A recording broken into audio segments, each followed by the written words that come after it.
Hi. I'm here from the Mail. We've launched a campaign this week about respect for referees.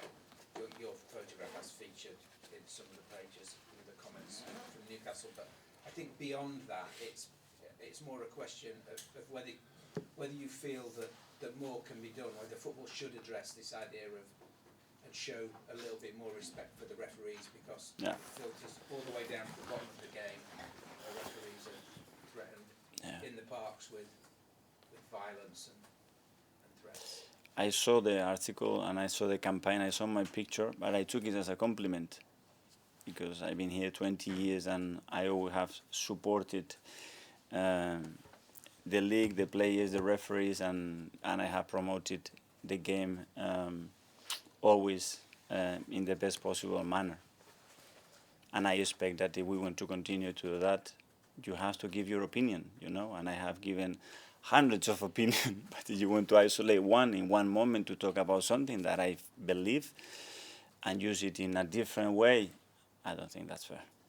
I think it's less about the opinions that you give. I'm sure you're entitled to criticise and give opinions. I think it's more about the images of confrontation and aggression that we see. I'm not necessarily talking about you, but I hope players reacting to referees' decisions, managers reacting. Do you understand how that can filter down to the bottom of the game? Grassroots. But we live the game, with emotion. I react when a player scores a goal. Yeah.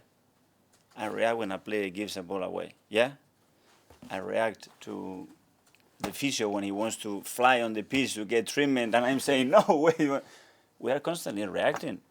This is the game. We live a game that is passionate, and we play to win. And it has to happen, and you have to react. If not, let's sit down here on the theater, be on mute, and let's see if this league and this game is that interesting. It won't. That's what makes it special. In a very respectful way, yes, for sure. So is it impossible? What? Is it impossible to expect people to improve their behaviour, to change their behaviour? No, it is. But we have to say, what does that mean? What does that mean to improve it? Show more respect. How? To not look like... It is like an onion, but we talk it really superficially. We have to go to the bottom of it. What do we expect from each other? This is good behavior. This is going to help you. I do it. If they tell me these 3 things are going to help, believe me, I will try my best to help, for sure. But we have to be detailed. Don't talk globally about one situation one day, 3 months later, because we have to go to the historics of what we all say, how we all behave. Because I can behave really good now because of it 3 years ago. I understand. Thank you. Yeah, thank you. We've got Sam from the Telegraph, or Gary? No, Gary? Can I just ask you, Mikel, you said you've got the observations today. Can you perhaps outline to us what they are? I can't do that, I'm sorry. Can I ask you, you said the other week that you had the support from the managers. In this period, has there been anything that they've said to you that other managers come forward and say, this has got to change, or anything that's giving you extra evidence? Yeah, I've been in contact with many of them as well to understand. They have contacted me, a lot of them. I know them, most of them, for many years, and that's good. At the end, we are on this together. We compete with each other, but as well we understand our roles and we understand our responsibility, and we want to fulfill that our best. So that's why everything that we do has to be properly thought, with good processes in place, and make sure that we contribute to make it better. So as a group, have you asked for a meeting with the referee? Yeah, we do meetings sometimes, but as well individually, a lot of things happen. Can I ask you about Aaron's dad came out a few weeks ago in the national bank and said that the smile has dropped off his face. And you're obviously quite big on the atmosphere around the place, and Aaron is a very bubbly character. When his dad says something like that about him, has it gone beyond the point where the player can then sort of, is that not going to perhaps affect his pitch?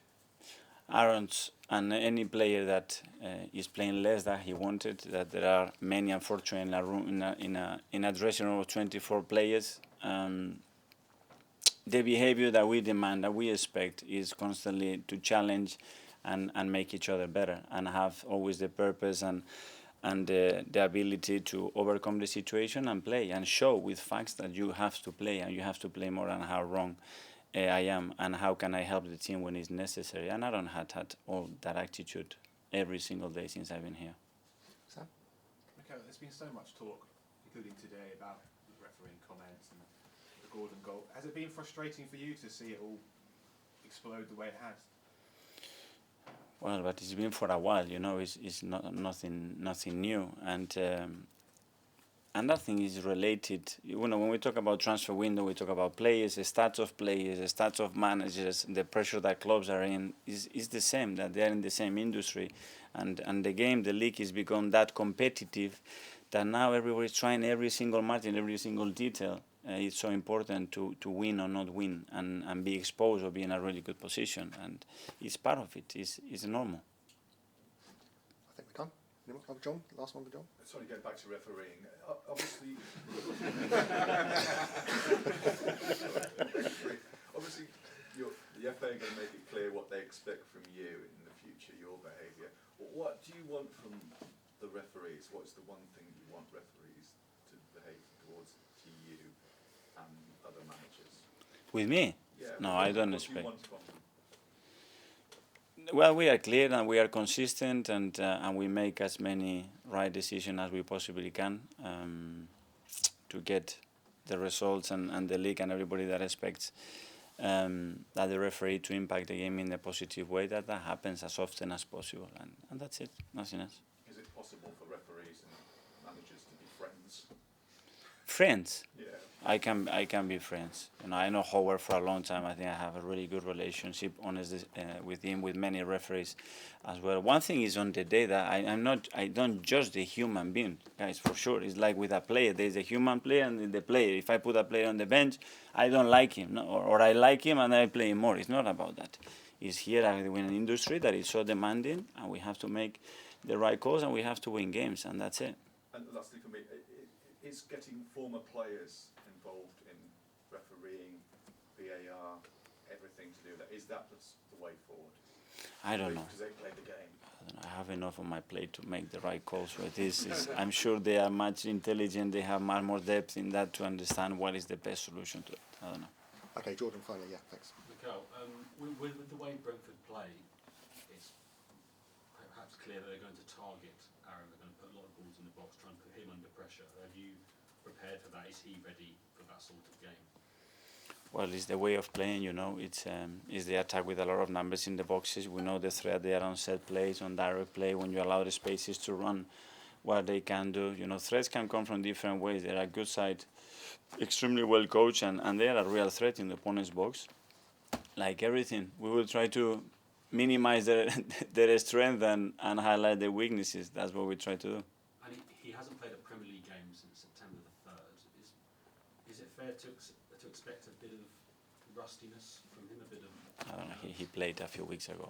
I don't expect that. Okay. Like I don't with any other player. Okay, everyone. Thanks, everyone. Yeah, thank you. See you soon.